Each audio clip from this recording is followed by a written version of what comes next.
Bab 1295 Sistem Perencanaan Tertinggi. Kata petualangan hampir tidak bisa dikaitkan dengan Suke. Di masa lalu, pengalaman berbahaya yang dianggap berisiko dan luar biasa di mata orang lain, sebenarnya adalah pengalaman yang paling dipercaya oleh Suke. Karena seni sihirnya atau berbagai alat dalam sistem, dia dapat dengan mudah memecahkan banyak sekali jenis bahaya. Tentu saja, ada juga beberapa bahaya nyata, seperti bahaya saat dia melewati masa kesusahan atau saat dia mewarisi tubuh perkasa di alam dewa neraka.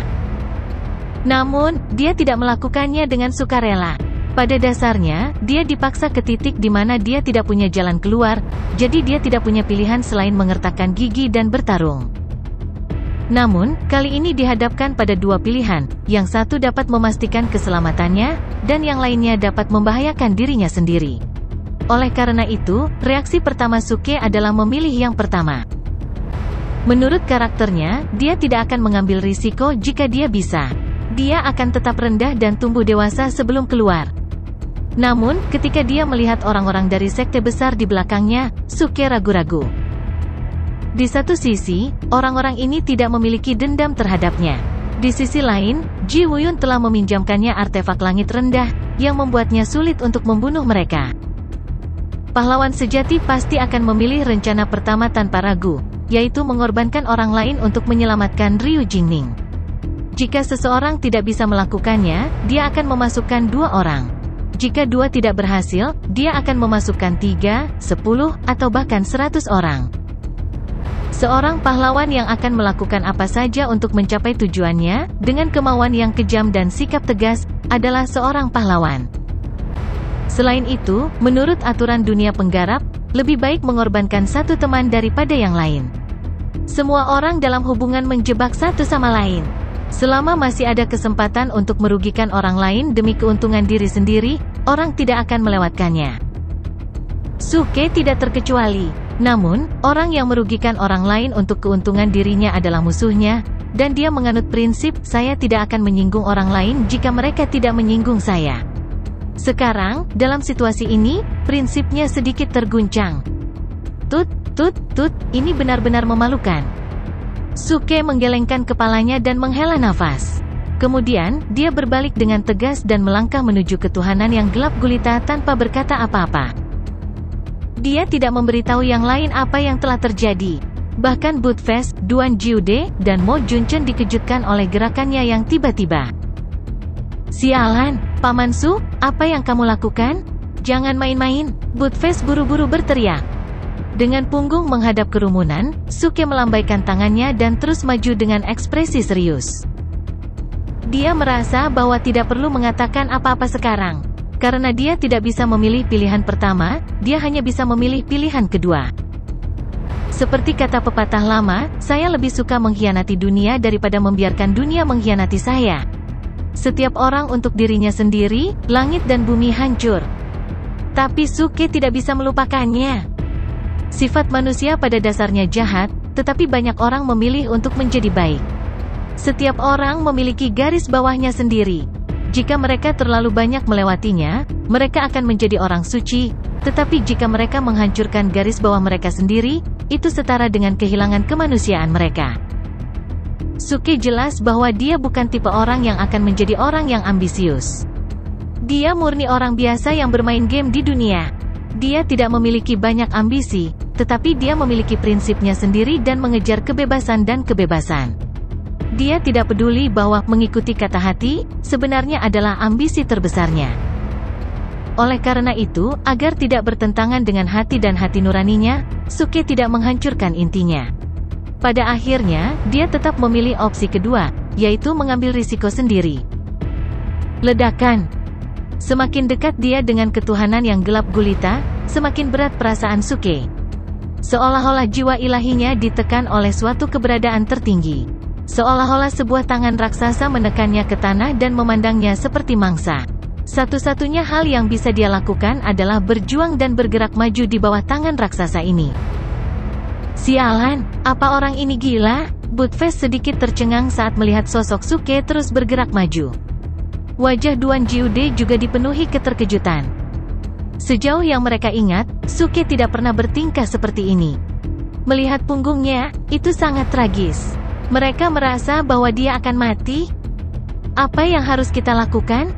Haruskah kita menyeretnya kembali? Duan Jiude memandang Buttfast dan Mo Junchen dan bertanya.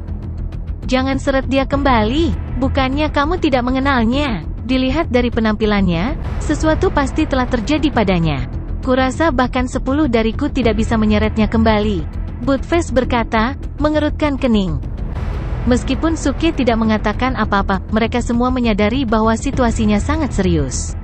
Kalau tidak, Suke tidak akan bertindak seperti ini.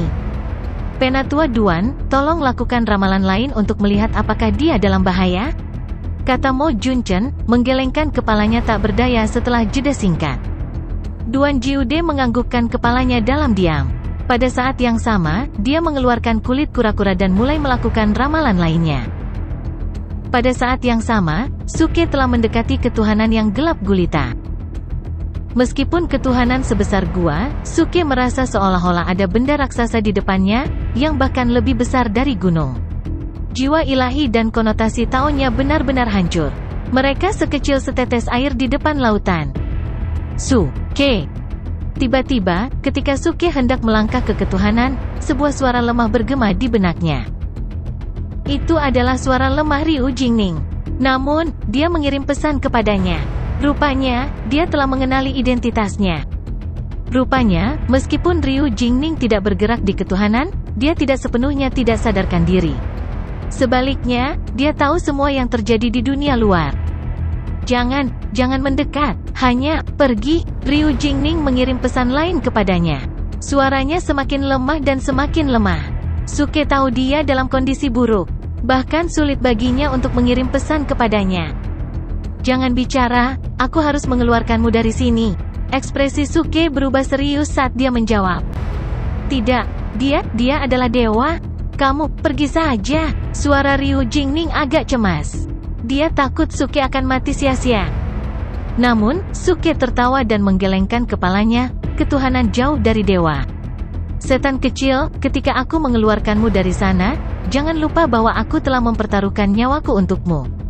Ketika saatnya tiba, kamu harus membayar saya dengan menikahi saya.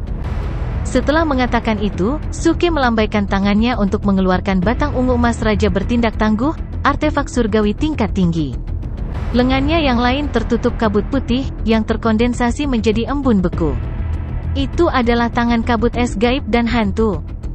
Suke menatap ketuhanan yang gelap gulita di depannya dengan dingin. Niat membunuh di hatinya menjadi semakin kuat. Jelas, itu adalah sisa dari dewa yang mati. Bagaimana itu bisa begitu kuat?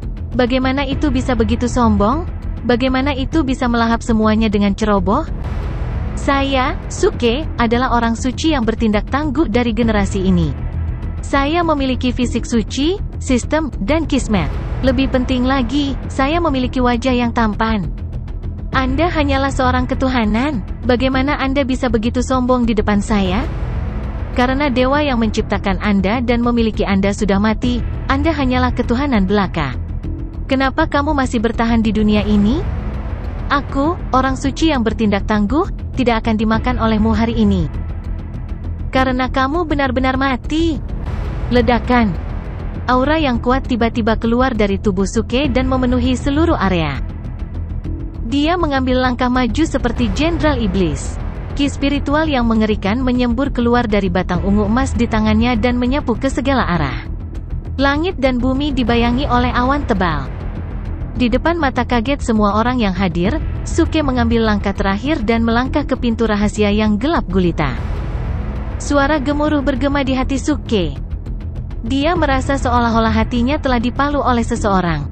Dia merasakan sakit yang tajam, seolah jiwa ilahinya telah terpancing dan dia telah dikirim ke mulut harimau. Namun, mungkin harimau ini terlalu lemah, sehingga ketuhanan yang tersisa tidak bisa melahapnya sekaligus. Bahkan Ryu Jingning tidak bisa melahapnya, apalagi Suke. Suke hanya bisa merasakan bahwa jiwa ilahi dan konotasi taonya perlahan-lahan terkikis dan dilahap oleh semacam energi.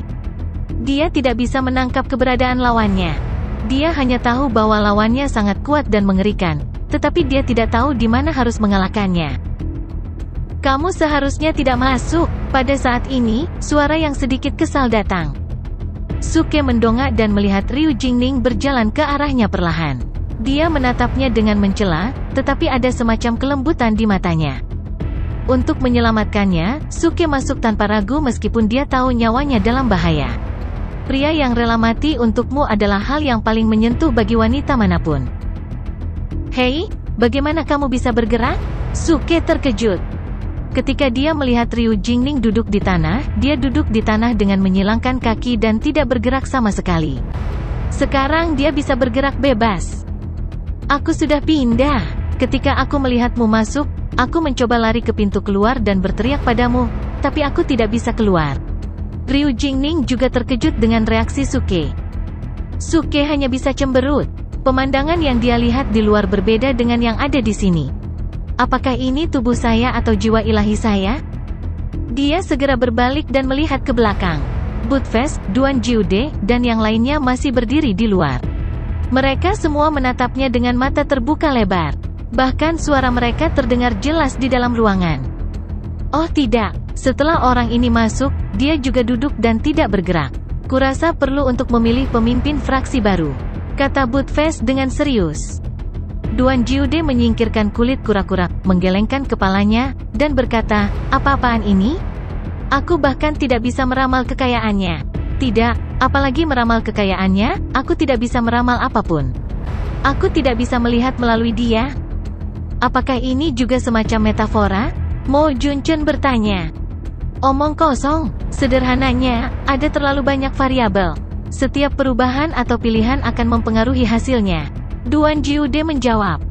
Mo Junchen segera menganggukkan kepalanya. Menurut filosofi Buddhis, ini adalah karma. Jika terlalu banyak sebab, akibatnya akan kabur. Duan Jiude mengangguk dan berkata, ya, itu benar.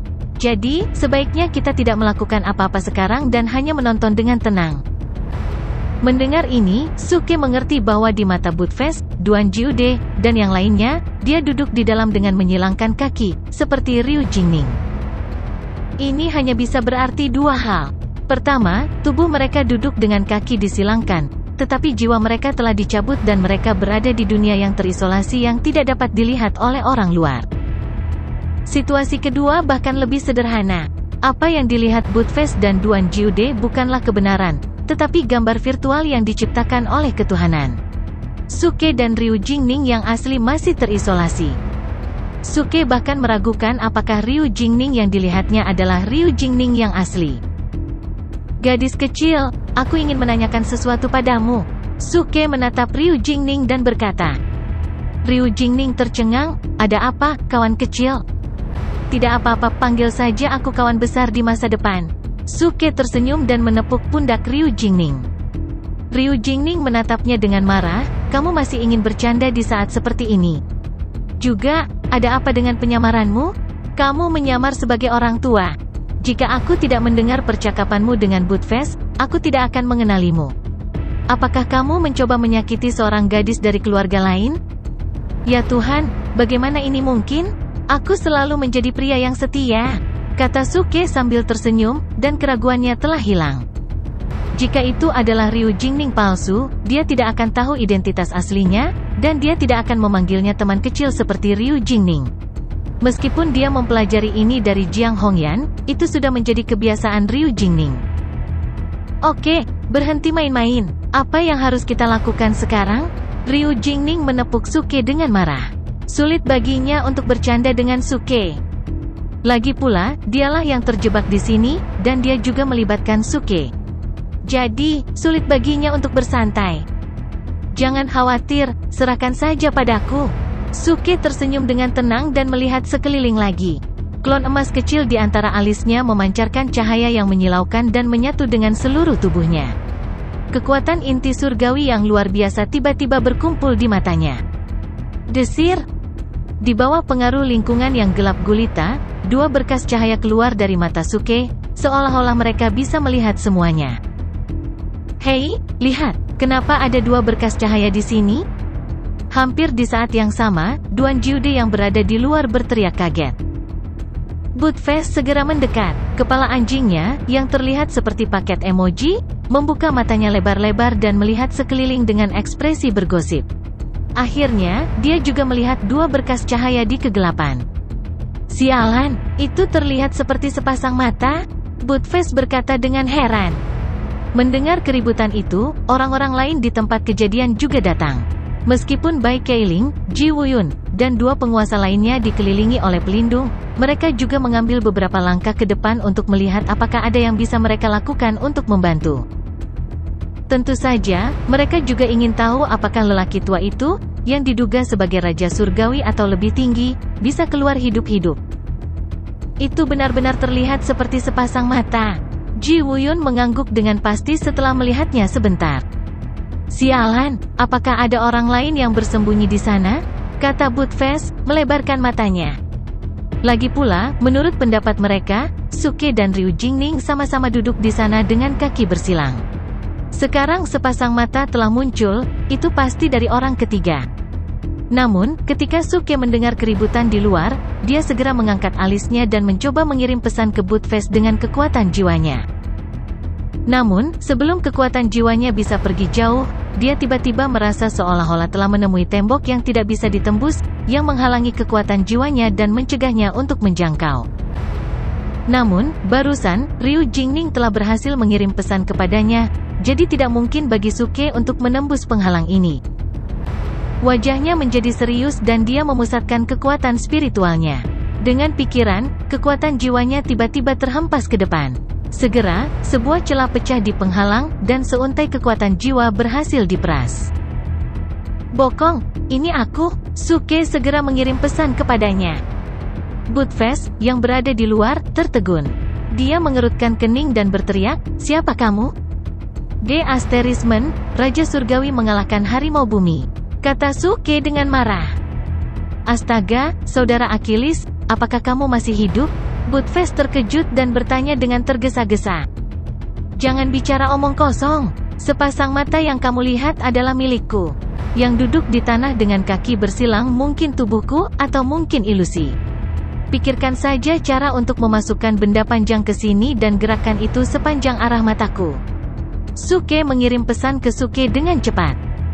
Dapatkan sesuatu yang panjang? Buttface menunduk dan menggelengkan kepalanya dengan sadar. Ini tidak cukup lama. Pinjam satin sutra itu dari Bai Keiling. Artefak surgawi itu bisa diperpanjang? Suke memutar matanya tanpa daya. Jika dia tahu ini akan terjadi, dia tidak akan mengirim pesan ke Buttface. Dia seharusnya bertanya langsung pada Bai Keiling.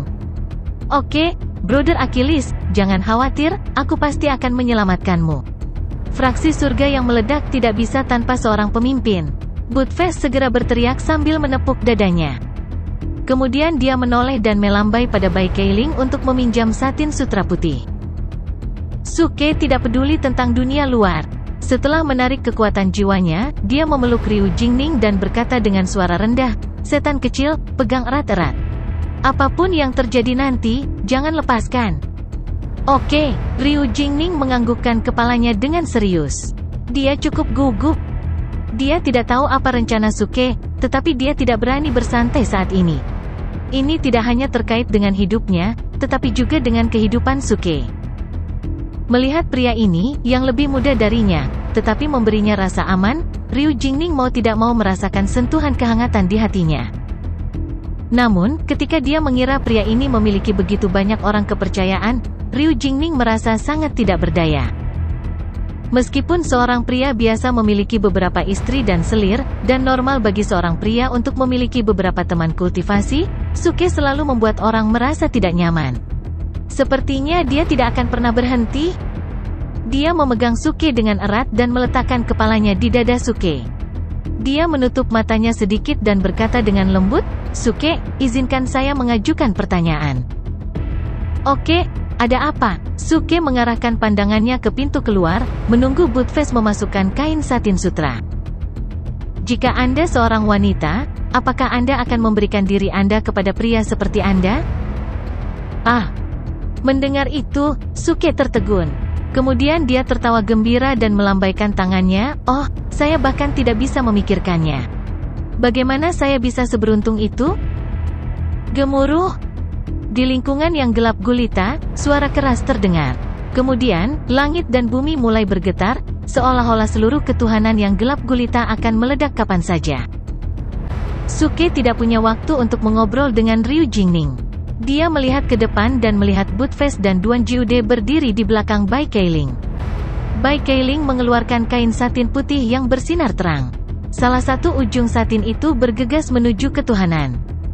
Rupanya, tindakan Bai Keiling dan Satin Sutra, yang merupakan artefak langit rendah, telah mengganggu ketuhanan. Oh, tidak, dia marah, Ryu Jingning berkata dengan serius saat ekspresinya berubah. Suke mengerutkan alisnya, apakah ketuhanan ini masih memiliki kecerdasan? Seharusnya, ketika saya masuk, itu menunjukkan kepada saya adegan di mana dewa yang tak terhitung jumlahnya bertarung dengan sengit. Langit dan bumi runtuh. Pada akhirnya, pisau dewa jatuh dari langit dan membunuhnya. Pada saat itu, saya dapat merasakan bahwa ia ingin melahap jiwa dan konotasi Tao saya untuk memperkuat dirinya sendiri sehingga suatu hari dapat dibangkitkan. Ryu Jingning berkata dengan serius. Sangat luar biasa, sudah mati selama bertahun-tahun. Bagaimana bisa dibangkitkan dengan mengandalkan sedikit ketuhanan? Suke terkejut. Ini terlalu mengerikan. Jika dewa benar-benar dibangkitkan dari ketuhanan ini di masa depan, benua surga akan tamat. Setidaknya itu akan dikendalikan dan ditekan lagi oleh sekelompok dewa. Pada saat itu, Sekte Sage dan Akademi Istana Surga hanya akan dianggap sebagai bukan siapa-siapa. Itu belum tentu demikian. Aku bisa merasakan bahwa tidak peduli berapa banyak orang yang dimakannya, masih akan sangat sulit untuk dibangkitkan. Konotasi Tao yang dibutuhkannya terlalu besar. Ryu Jingning menggelengkan kepalanya. Meskipun dia mengatakan itu, dia tidak bisa menghentikan ketuhanan untuk melahap mereka. Sekalipun harapannya tipis, ketuhanan masih akan melahap semua konotasi jiwa dan Tao. Ketika itu melahap cukup jiwa dan konotasi Tao di masa depan, mungkin para dewa dapat dibangkitkan? Semakin banyak yang dibutuhkan, semakin lemah. Penyihir kecil, aku khawatir kita telah melebih-lebihkan kekuatan ketuhanan ini. Suke tiba-tiba tertawa. Dia mengulurkan tangannya dan menunjuk ke depan. Kain sutra putih yang dikendalikan oleh Bai Keiling sudah mendekati mereka. Meskipun semakin lambat karena ditekan oleh ketuhanan, itu masih tidak bisa menghentikan kemajuan kain sutra putih. Ini juga berarti bahwa percikan ilahi ini sangat lemah, jauh dari kekuatan yang terlihat. Kalau tidak, itu tidak akan begitu marah, juga tidak akan mampu menghentikan satin putih itu. Lagi pula, itu hanya artefak surgawi rendahan, dan Bai Keiling hanyalah seorang kultivator di tahap surga surgawi. Ketuhanannya bahkan tidak bisa menahan serangan yang begitu kuat. Jadi, tidak ada yang perlu ditakuti. Setidaknya, mereka masih memiliki kesempatan untuk membalikkan keadaan. Apakah kamu ingin sutra ini membawa kita keluar? Ryu Jingning sepertinya sudah menebak niat Suke dan bertanya. Suke mengangguk. Ini hanya satu langkah. Salah satu langkahnya. Ryu Jingning terkejut. Mungkinkah Suke punya rencana lain selain meninggalkan tempat ini?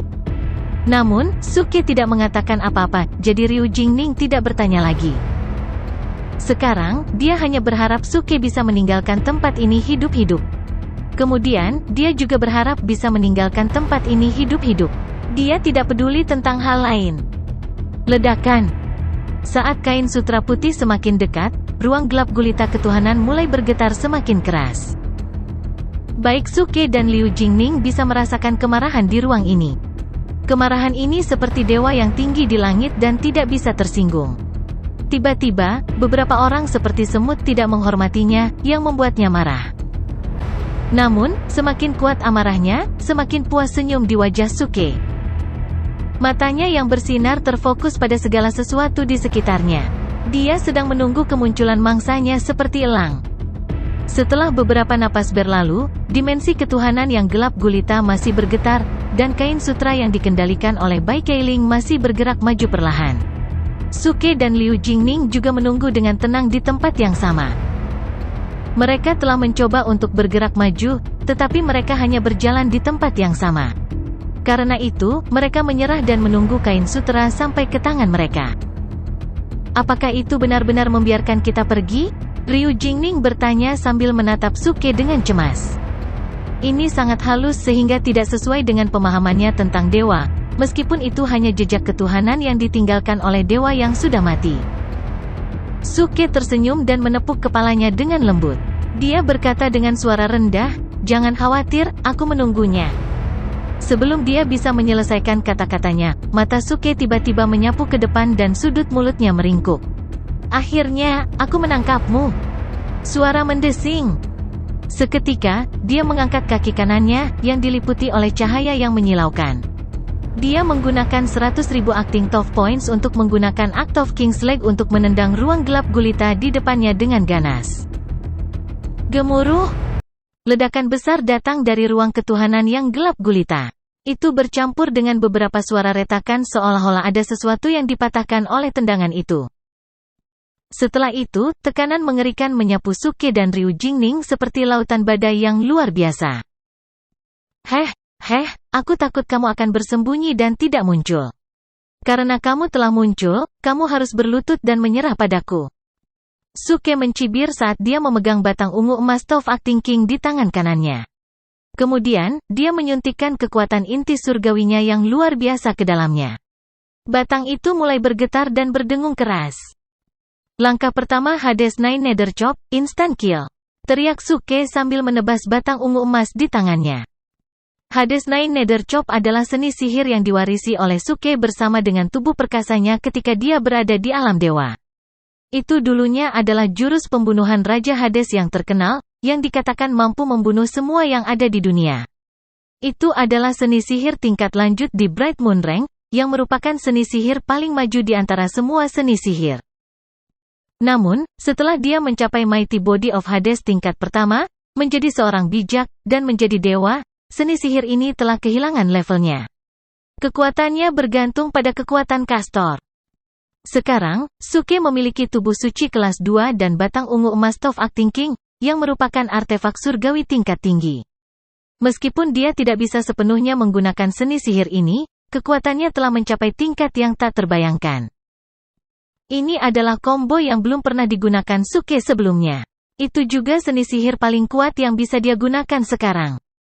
Dor! Saat tongkat itu jatuh, bayangan tebal dari batang ungu emas membentuk bayangan raksasa di udara seperti hujan lebat, yang menghancurkan dengan deras seperti sungai yang ditangguhkan dari surga ke-9. Di ruang ketuhanan yang gelap gulita, gemuruh teredam yang terdengar seperti badai petir bergema di tempat, dan tekanan tak terlihat yang menerkam ke arahnya langsung dihancurkan oleh tongkat. Saat berikutnya, Suke mengulurkan telapak tangannya. Lengannya, yang diselimuti embun beku, diselimuti untaian kabut dingin. Kemudian, dia mengepalkan tinjunya dan meninju kekosongan di depannya. Dor! Dengan suara tumpul, ruang ketuhanan yang gelap gulita sepertinya telah dipukul dengan keras. Semua tekanan menghilang pada saat ini. Apa? Tampaknya kekuatan tangan kabut es gaib dan hantu sangat berkurang saat digunakan melawan benda ini. Suke segera mengerutkan kening. Tangan kabut es gaib dan hantu adalah seni sihir yang digunakan untuk melawan artefak sihir atau artefak surgawi. Ruang ketuhanan ini bukanlah artefak. Oleh karena itu, meskipun Suke telah menggunakan semua kekuatannya dalam serangan terakhir ini, kerusakan yang ditimbulkannya pada ketuhanan jauh lebih kecil daripada Hades Nine Nether Chop. Namun, Suke cukup puas dengan situasi saat ini. Meskipun dia masih tidak dapat merobek ketuhanan, itu di luar harapan Suke bahwa dia dapat mengusirnya dengan Hades Nine Nether Chop. Ini juga menegaskan spekulasinya bahwa ketuhanan ini jauh lebih lemah dari yang dia bayangkan. Bocah kecil, dari mana kamu mendapatkan serangan itu?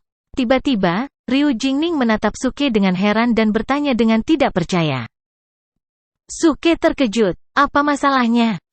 Ryu Jingning berkata dengan ekspresi aneh, seperti yang saya katakan tadi, dewa ini, tidak, itu adalah ketuhanan.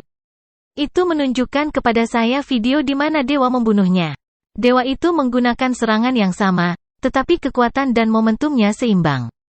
Lebih kuat. Juga, dia menggunakan pedang panjang. Mendengar itu, mata Suke membelalak. Bagaimana bisa begitu kebetulan? Pemilik ketuhanan ini dibunuh oleh Dewa Hades? Hei, tunggu sebentar. Sekarang setelah kamu menyebutkannya, aku sepertinya merasakan ketakutan ketika aku menggunakan serangan ini barusan. Kupikir itu adalah ilusi, tapi sekarang sepertinya itu bukan ilusi. Mata Suke menyala dan senyum licik muncul di wajahnya. Takut? Maksudmu ketuhanan ini takut dengan seranganmu tadi? Ryu Jingning sangat pintar sehingga dia langsung menebak apa yang dimaksud Suke. Suke menganggukkan kepalanya dan tersenyum, sepertinya aku mengerti mengapa itu hanya menunjukkan pemandangan sebelum kematiannya. Kurasa itu karena bayangannya. Tebasan itu tidak hanya membunuh dewa itu juga menciptakan bayangan di dalamnya. Ketuhanan, yang menyebabkan ketakutan. Maksudmu bahkan ketuhanan ini terpengaruh oleh serangan itu? Ryu Jingning menggunakan deskripsi yang lebih akurat untuk meringkas kata-kata Suke. Suke mengangguk lagi. Ya, itu juga bisa dikatakan sebagai setan batin. Tapi di kampung halaman saya, ini adalah penyakit, dan ada nama ilmiahnya. Apa itu? Ryu Jingning bertanya dengan rasa ingin tahu. Fobia parang. Suke membuat nama ilmiah. Machete phobia. Apakah ada penyakit seperti itu? Ryu Jingning bingung. Dia tidak mengerti mengapa hal semacam ini disebut penyakit, tetapi dia secara kasar bisa mengerti artinya. Tentu saja, ini adalah penyakit psikologis. Setiap orang memiliki penyakit psikologis, termasuk Anda. Suke tiba-tiba menatap Ryu Jingning sambil tersenyum. Saya juga memiliki penyakit psikologis? Ryu Jingning bahkan lebih bingung. Ya, Anda menderita sindrom psikosensori hysterical capillary traversing bacillus thuringiensis. Selama ini. Tapi aku tidak merasa ada yang salah dengan tubuhku. Penyakit mental bukanlah sesuatu yang bisa kamu temukan, dan penyakit ini sangat serius. Untungnya, kamu telah bertemu denganku sekarang, dan penyakitmu telah sembuh. Kenapa? Ryu Jingning bingung. Suke tersenyum dan merapikan poni di depan dahinya. Karena penyakit ini punya nama lain, penyakit cinta. Ekspresi Ryu Jingning membeku, dan dia terdiam. Ternyata orang ini bercanda lagi setelah semua masalah. Bahkan saat ini, dia masih belum serius. Dan apa mabuk cinta? Mabuk cinta, kakiku. Tamparan. Ryu Jingning menamparkan Suke dengan tangan kecilnya dan memelototinya. Anak kecil, tidak bisakah kamu menceritakan lelucon setelah kita keluar dari sini? Kita masih terjebak di sini? Tentu saja. Lagi pula, kita tidak terjebak sekarang. Suke tersenyum dan menunjuk ke arah pintu keluar. Sutra putih sudah ada di depan mereka, dan mereka bisa menyentuhnya selama mereka mengulurkan tangan. Wajah Ryu Jingning tiba-tiba menunjukkan ekspresi terkejut. Hatinya yang khawatir akhirnya bisa tenang. Akhirnya kita bisa pergi. Tidak, kamu pergi dulu. Suke tersenyum dan mengulurkan tangan untuk menarik sutra putih di sekitar pinggang ramping Ryu Jingning. Lalu dia mendorongnya ke depan. Suara mendesing. Dalam sekejap, seluruh sutra membawa Ryu Jingning ke pintu keluar. Ryu Jingning menjadi pucat karena ketakutan dan berteriak ketakutan, "Anak kecil, apa yang kamu lakukan?" Kamu keluar dan tunggu aku. Aku masih punya sesuatu untuk diselesaikan dengan apa yang disebut ketuhanan ini. Sialan, beraninya menyentuh wanitaku. Bagaimana aku bisa pergi tanpa memberinya pelajaran? Kata Suke dengan senyum dingin saat dia mengarahkan matanya ke sudut di depannya. Ryu Jingning membuka mulutnya dan hendak mengatakan sesuatu. Namun, sutra membawanya keluar dari ruang ketuhanan dengan kecepatan yang sangat cepat. Kemudian, mereka keluar dari ruang ketuhanan dalam sekejap. Begitu Ryu Jingning mendarat di tanah, dia akan bergegas maju lagi. Budfest dan Bai Keiling, yang berada di sebelahnya, menghentikannya dengan kekuatan inti surgawi mereka. Sial, Demonic Liu, kami akhirnya mengeluarkanmu. Mengapa kamu masih ingin masuk? Tunggu, Brother Achilles. Di mana ayah Brother Achilles? Budfest terkejut. Ryu Jingning sadar dan melihat ke ruang gelap gulita. Suke masih duduk di sana dengan kaki bersilang. Dia hanya bisa menggelengkan kepalanya dengan cemas. Dia bilang dia akan keluar hanya setelah dia membalas dendam. Pembalasan dendam? Mendengar itu, Budfest dan orang-orang lainnya di area ini membuka mata lebar-lebar. Satu pandangan dan orang bisa tahu betapa menakutkannya kegelapan ini. Itu satu hal baginya untuk menyelamatkan orang darinya, tetapi dia benar-benar ingin membalas dendam? Luar biasa. Pada saat yang sama, di ruang ketuhanan yang gelap gulita, Suke telah membeli pisau panjang dari toko sistem. Hades Slash adalah seni pisau. Dia baru saja menggunakan batang ungu emas raja bertindak tangguh karena itu adalah artefak surgawi bermutu tinggi, yang dapat mengerahkan kekuatan besar. Jika dia memiliki pisau dari artefak surgawi bermutu tinggi, kekuatan Hades Slash akan berlipat ganda. Sayang sekali Suke tidak memiliki pisau setingkat itu. Dia bahkan tidak memiliki pisau artefak surgawi rendah. Namun, dia tidak peduli. Dia menyingkirkan batang ungu emas Top Acting King dan membeli pisau panjang artefak surgawi kelas 9 dari toko sistem. Lalu dia mengarahkan pandangannya ke suatu arah sambil tersenyum. Kamu takut pisau dan punya fobia tentang Hades Slash. Jadi, aku harus memberimu beberapa tikaman untuk memberimu pelajaran, kata Suke sambil tersenyum. Kemudian dia melambaikan pisau panjang di tangannya dan hendak menggunakan seni sihir. Tiba-tiba, pikiran ilahi ditransmisikan ke dalam pikiran Suke. Itu adalah pemikiran ilahi tanpa suara apapun. Namun, Suke dapat memahami pesan yang dikirimkan kepadanya oleh pemikiran ilahi ini. Hei, maksudmu kamu akan memberiku warisan? Biarkan aku pergi, dan jangan menusukmu? Suke tercengang karena dia tidak menyangka ketuhanan bisa memiliki kemampuan seperti itu. Namun, saat berikutnya, dia menggelengkan kepalanya, itu tidak mungkin. Jika aku tidak menikahmu sampai mati hari ini, namaku bukan Suke? Suara mendesing. Begitu dia selesai berbicara, Suke berlari ke depan dengan tiba-tiba. Namun, setelah mengambil beberapa langkah, dia tiba-tiba berhenti. Matanya melebar, dan wajahnya penuh dengan keheranan. Apa, maksudmu kau akan memberiku